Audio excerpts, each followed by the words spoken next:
If you are anything like me, you have a lot of projects that you've been meaning to finish. And I don't want to say I'm perfect at that. I know that I'm not. I know that this is actually something that stresses me out, that my inner critic often comes after me for. So I thought it might be helpful both for my own recollection in case I ever need this video in the future, but also for any of you who really struggle to get projects that you started that you were so interested in doing, that you were so enthused by, and that you somehow, in a way that you don't fully understand, ended up losing that enthusiasm for.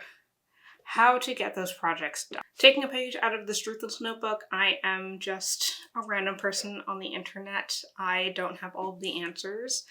I love the Ruthless videos. I think Campbell Walker is amazing. But if the tips here don't work for you, don't take that as an indictment of your own ability to get things done. There may just be a different approach that works better for you than it did for me. All right, so how I actually finish the projects that I start. Step 0 is that in a lot of cases, I don't. I feel like this is an underrated part of the process that we don't talk about a ton. This is actually something that came up in a therapy group that I'm in, and the context is that there was a person who was worried about not having enough support, not having enough knowledge about a particular topic, and not having enough enthusiasm behind it to be able to make progress. And as a kind of joke, I didn't mean this intentionally, I brought up a comparable example of when I'd been in a similar situation with a project where I didn't feel like I had enough support, I didn't feel like I had enough knowledge. I felt like I'd asked all of the relevant people for help and none of them had answers, and I just didn't finish the project, and it was fine. And I get that there are situations in which it wouldn't be fine, and so I don't want to minimize that.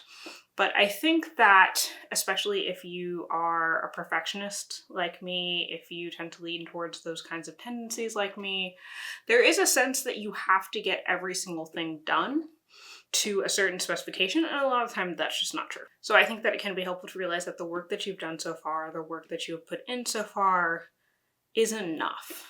It's enough for you to stop there and let someone else who is interested in this project, who has more interest in it than you do, who has more enthusiasm and energy for it than you do, to pick it up where you left off.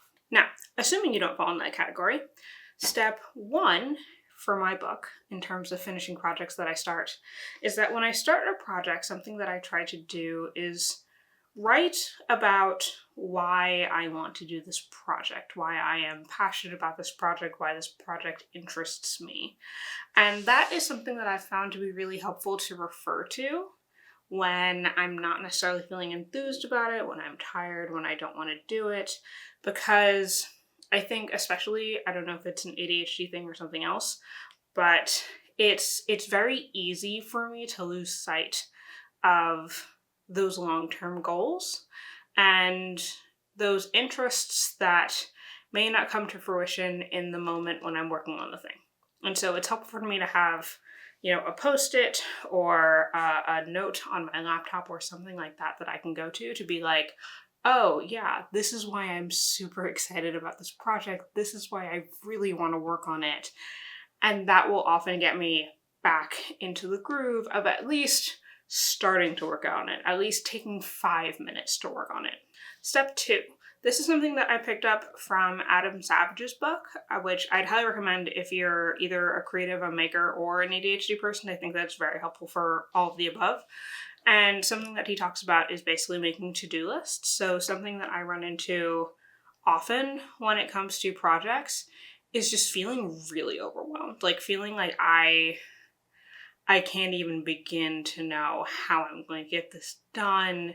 There's no way I can complete this because it's such a huge project and there's so many things to do and I don't know how to do them and how am I supposed to do this? And I think that having a to-do list that you can break down into the overarching steps of the project, but then break those down into the really, really minute day-to-day things that you'll have to do helps a lot. And something I should say here, this is something that I struggled a lot with when it came to my PhD, was the question of what happens when the project that you're trying to break down can't be broken down into concrete steps, because after a certain point, you have to carve that path. You have to create the next step. You need the knowledge from the initial steps in order to do the next ones. And that is something that has scared me away from a lot of things, from a lot of projects, from a lot of things that I've been really interested in.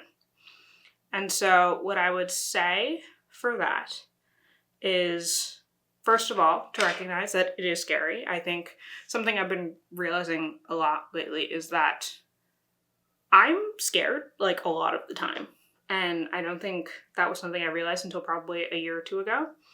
But a lot of my life or a lot of my energy goes to being really, really scared that I'm not good enough, that I won't be able to do good enough work, that people that I submit the work to will absolutely hate everything I do. And I have enough evidence, luckily, in my life to show that if I send someone the roughest draft, I once sent my advisor like literally a stick figure drawing of something on an iPad, and he was totally cool with it. So I'm very lucky to have people in my life who can tell when I've tried and will accept that level of work. But I know that that's a really scary thing, and I don't want to underrate that. And what I would say to that is that, first of all, I don't know if it's a stoicism thing. I feel like it's something that you see all over like productivity Twitter. But the idea that whatever you have in mind that you want to do, that you want to turn out perfect, if you don't do it, then no one will ever see it. And so even if the thing that you create isn't the perfect thing that you had in mind at the time, it'll be something. It'll be something that impacts someone. It'll be something that makes a difference. And I think that that is really underrated, because there are so many projects from people who were just putting things out there. I'm sure that's true for things that I've done. I'm sure that's true for things that you've done. And I think that that's underrated. I think the other side of that is also just learning to get comfortable with failure. And I think that a lot of that comes down to putting yourself in situations where you kind of know you're going to fail. So for me, that looks like learning to rollerblade. That's something that's been on my to-do list. And I know I'm going to be really bad at it. And I have like wrist guards and elbow pads and a helmet and knee pads and all that kind of stuff. And I know that I'm going to fall a lot. And that's okay, because I'm learning. I'm learning how to do this thing. I'm learning how to get better at it. And that's just the process that one goes through when they learn to get better at things. Step 2, 3, I can't remember what step we're on. At least for me, so once I have an outline of the steps, of at least the next steps I need to take, I don't necessarily need an outline of every single step I need to take to complete a project, but I need to know what the next like week of that thing looks like. Once I have that, the thing that really, really helps me is external accountability. And I feel like this is a really big thing for people with ADHD. And I think that it's a thing that we often feel a lot of shame about. I know that's something that I felt a lot of shame about, feeling like, why can't I internally motivate myself to do this thing? Why can't the deadline that I set for myself be enough? And I've just had to come to terms with the fact that there are certain deadlines that I can set for myself that are enough, and there are certain deadlines when it comes to especially content in my PhD work that aren't, and I need some sort of external accountability for that. And one of the things that's really been helpful for me with that has been co-working. So as someone who primarily works from home, I kind of split my time between working in the lab and working at home. Something that's been really helpful for me is basically logging on to like a Zoom call or telling someone on Slack that I'm planning on doing XYZ work and then checking in with them at the end. That's been really helpful, and this is not sponsored, but the co-working platform that I primarily work with is called Flow Club, and the thing that I like about it, that you could definitely like about other platforms besides it, is that I sign up to host. So I sign up for 8 a.m., 9 a.m. hosting sessions for an hour where I have to show up to start my workday. And that has been such a game changer for me. I can't even begin to describe, because I used to use Flow Club not as a host, and it was definitely helpful logging in, talking to people about what I'm planning on doing. But if I didn't want to sign up for a Flow Club, or if I didn't want to log on to one that I'd signed up for, chances are I just didn't. I just didn't go, because there weren't really any consequences. And so signing up for a Flow Club session that I'm hosting, where first of all, I feel great at the end, regardless of what I've got done, because I've helped other people get work done. And like, that's super nice. That's a really nice feeling. It's nice to see people that you've seen like every other day. It's nice to make friends. It's nice to know that other people set goals for things that they're going to accomplish that they didn't complete too. But it's also really nice to have something where you know that at 8 a.m., 9 a.m., whatever it is, you need to be sitting at your desk, getting ready to either plan out what you're going to do for the day or to get work done in the first place. And then the last thing, which I guess is step 4, I've fully lost track of the steps by now. The last thing that I have found to be super helpful, and this kind of ties into something that I learned about when I was initially diagnosed, which is called time blindness, is the 12-hour, or not the 12-hour year, God, that would be a lot. The 12-week year. This is something that I think I came across on YouTube, and then I ended up flipping through the book on this topic. And essentially the idea is that instead of setting annual goals, you'll set goals for every quarter. So goals for every 3 months or so. For every 12 weeks, it ends up being roughly 13. And for those who don't know, one of the things that comes with ADHD is the sense of time blindness, in that for me, at least, and I think for a lot of other people with ADHD, often things are either happening right now or a million years in the future. So deadlines are either right now, goals are either right now, or they're forever from now.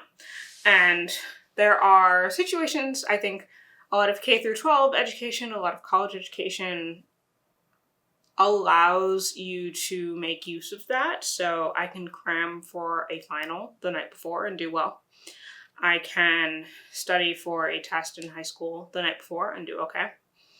But when it comes to long-term goals that really require you to do work on a day-to-day basis, whether it be a healthier diet or weight loss or things like a PhD, things that you really can't get done in a day, I think that the 12-week year has been super helpful for me, because it creates just enough time pressure for me to be motivated to do things on a day-to-day basis, but not enough to also induce the like panic and stress and fear that comes with that like last minute late night deadline. So if you're looking for, there's a Notion template that I use for this, Montel B, I'll link her in the description. She has a great video on this topic. I highly recommend using her template. It's what I use. But I think that that's been very helpful for me, both in terms of getting my priorities straight, in terms of what I actually need to do in the next 3 months. So when I was going through this 12-week year, the things that I thought I needed to get done in the near future were not the things that I actually needed to get done. A lot of them were things that could wait. A lot of them were things that were longer term plans that I could kind of incorporate to my goals at the time. But having this template was very, very helpful to kind of, or at least it has been very helpful to keep me on track in terms of what I feel like I should be doing on a week-to-week basis, and also just in terms of keeping the projects that are top of mind, the projects that I really want to finish, the projects that I value the most at the forefront of my attention, and making sure that those are the things that get done, even if I get absolutely nothing else done at the same time. So this ended up being a very chatty video. That was not the plan, but if you're interested in the very chatty version of it, you can hop on over to Nebula, where I'll upload the full version, because I'm looking at my camera and I'm at like 20 minutes and this video is supposed to be like 8 minutes long. If you haven't heard, Nebula is a streaming platform built by me and some of my friends, including people like Jacqueline from Nothing But Tech, Simon Clark, and Medlife Crisis. On Nebula, you can find ad-free versions of all of our videos, plus extended versions of our Nebula Plus videos that we can post without having to worry about how well it will perform on YouTube. You can also get access to our Nebula originals, including Tom Scott's game show Money, or a very good trivia show where I won $500 for drawing a very nice circle. And you could get access to Nebula for less than $15 a year if you sign up through CuriosityStream, who are kindly sponsoring today's video. CuriosityStream is a subscription streaming service with thousands of documentaries and nonfiction videos. In fact, if you're interested in learning what it's like to have ADHD, I'd highly recommend their documentary, Women with ADHD, which explores the impact that ADHD has specifically on women. CuriosityStream loves independent creators and wants to help us grow our platform, so if you click on the link in the description or use my promo code Jordan, you can get access to CuriosityStream for 26% off their annual plans, with Nebula included for free for as long as you are a CuriosityStream member. Again, that's less than $15 a year. Signing up for CuriosityStream and Nebula is a great way to directly support my channel while getting to watch my videos ad-free and getting to watch my rants when they go off topic. So sign up for CuriosityStream and Nebula using the promo code Jordan or at curiositystream.com/Jordan.